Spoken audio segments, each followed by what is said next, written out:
The fork paused halfway to my mouth. "Since you're moving out soon, we'll give your room to your sister," my mother said, like it was already decided. The others kept eating. My sister smiled over her wine, smug and sure. I swallowed my bite, forced my jaw to stay loose, and nodded.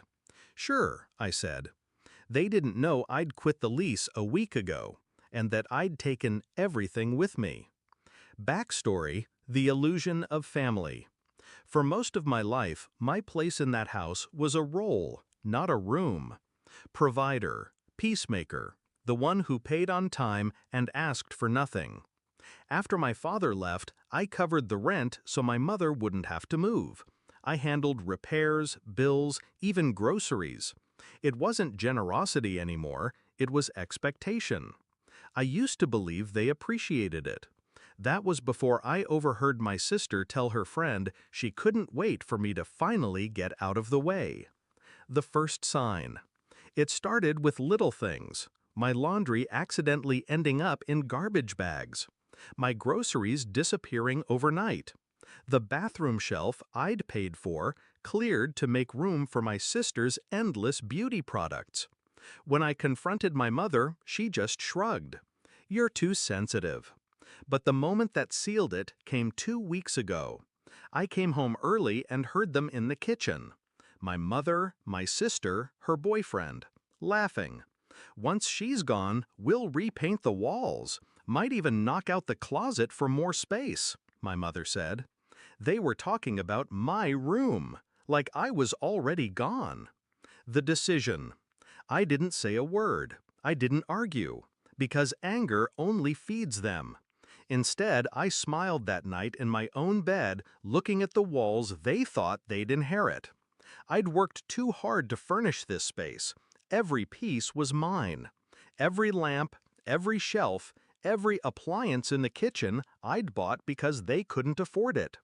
And suddenly, I knew exactly what I was going to do. The plan. First, I called the landlord. The lease was in my name. My mother never wanted the responsibility, so she'd let me handle it. I gave my 30-day notice. He sounded disappointed, until I told him the damage I'd been covering for years, the rent I'd been paying without their contribution. He didn't need convincing. Then I scheduled movers, a discreet team, working during my mother's weekday shifts. I boxed every belonging, mine and every shared item I'd purchased. If I paid for it, it came with me. The stainless steel toaster, the washing machine, the dining table they bragged about to guests. Finally, I found a new apartment.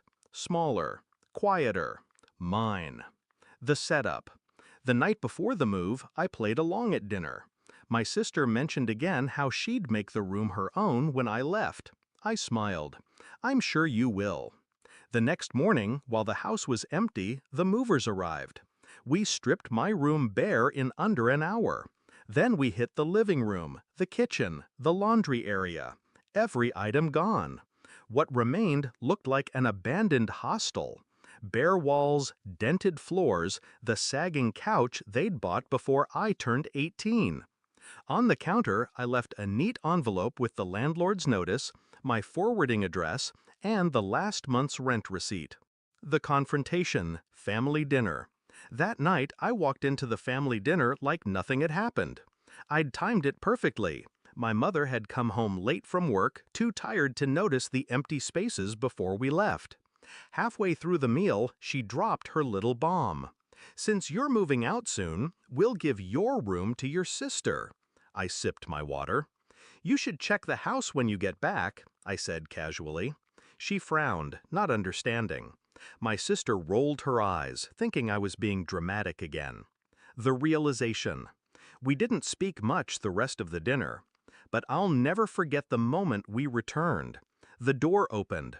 Silence. The echo of shoes on bare floors.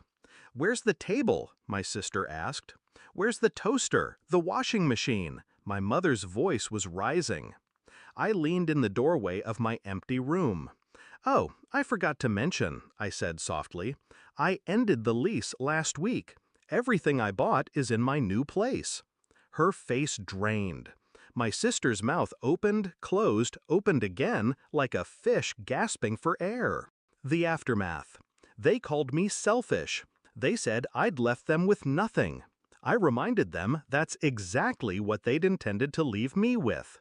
Then I handed my mother the envelope with the landlord's notice. "You have 30 days," I said. "Good luck." And I left. Not a slam, not a scream, just the sound of my footsteps fading down the hall.